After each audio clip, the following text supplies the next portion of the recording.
আওয়ামী লীগের ১.৫ দশকের শাসনামলে দেশ থেকে পাচার করা হয় বিপুল পরিমাণ অর্থ। শ্বেতপত্র প্রণয়ন কমিটির প্রতিবেদনে বলা হয়, প্রতিবছর পাচার হয়েছে অন্তত $16 বিলিয়ন। এর প্রেক্ষিতে সম্প্রতি শেখ হাসিনার ঘনিষ্ঠ কিছু ব্যক্তির সম্পদ জব্দ করেছে যুক্তরাজ্য সরকার।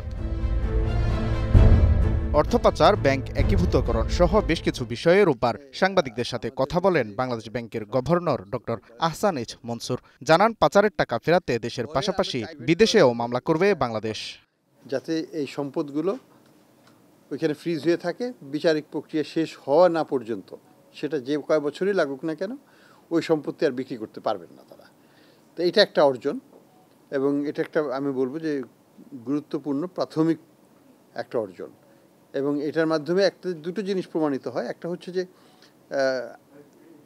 এই সম্পদগুলো আর ট্রান্সফার হবে না, এবং ভবিষ্যতে হয়তো আমরা আরও কিছু সম্পদ এখানে অ্যাটাচ করতে পারবো ব্রিটিশ সরকারের সহায়তা নিয়ে।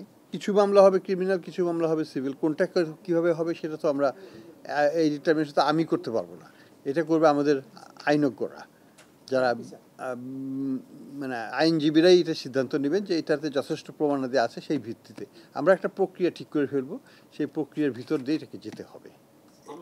এটা দুইটা আদালতই হবে, দেশীয় সম্পদ ইত্যাদির জন্য আমাদের এখানে হবে, আর বিদেশি সম্পদগুলোর জন্য বিদেশে হবে। ১.৫ দশকের লুটপাট অনিয়মে দুর্বল হয়ে পড়া ৫টি শরিয়া ভিত্তিক ব্যাংকে একীভূত করার কথা ভাবছে এ খাতের নিয়ন্ত্রক সংস্থা।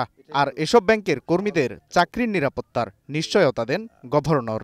প্রথম ধাপে আমরা যেটা আশা করছি যে কটা কিছু ব্যাংককে আমরা একীভূত করব, সেটা হয়তো আগামী কয়েক মাসের মধ্যে আমরা কাজটা শুরু করে দেব। এটার সাথে সরকার পরিবর্তনের কোনো সম্পর্ক নয়, এটা একটা চলমান প্রক্রিয়া। অর্থনীতিকে চলমান রাখতে হবে, ব্যাংকিং খাতকে শক্তিশালী রাখতে হবে। যখন যেখানে হস্তক্ষেপ করার প্রয়োজন কেন্দ্রীয় ব্যাংক মনে করবে, কেন্দ্রীয় ব্যাংক সেটা করবে। এমপ্লয়িদের উদ্দেশ্যে বলবো, আপাতত কোনো চিন্তার কারণ নেই। আমরা পরে কনসলিডেটেড করে আমরা হয়তো ব্রাঞ্চ বাড়িয়ে ফেলতে পারি, আমরা বিভিন্নভাবে দেখবো। এখানে ব্রাঞ্চ হয়তো কিছু বন্ধ হবে, অন্য জায়গায় ব্রাঞ্চ খুলবে। There are ways to address manpower, তাই না? আমরা হয়তো শহরে হয়তো কিছু ব্রাঞ্চ কমিয়ে ফেলবো, গ্রামে ব্রাঞ্চ বাড়িয়ে ফেলবো, তো আমরা রিডিপ্লয় করবো। এ সময় নিজের বিরুদ্ধে ওঠা অর্থ পাচারের অভিযোগ নাকচ করে দেন গভর্নর। এটা পুরোপুরিভাবে বানোয়ার তথ্যের উপর ভিত্তি করে করা, এবং পার্সোনাল অ্যাটাক এবং ক্যারেক্টার অ্যাসাসিনেশন হচ্ছে এটার মূল উদ্দেশ্য। Waled Sakib, star news, Dhaka.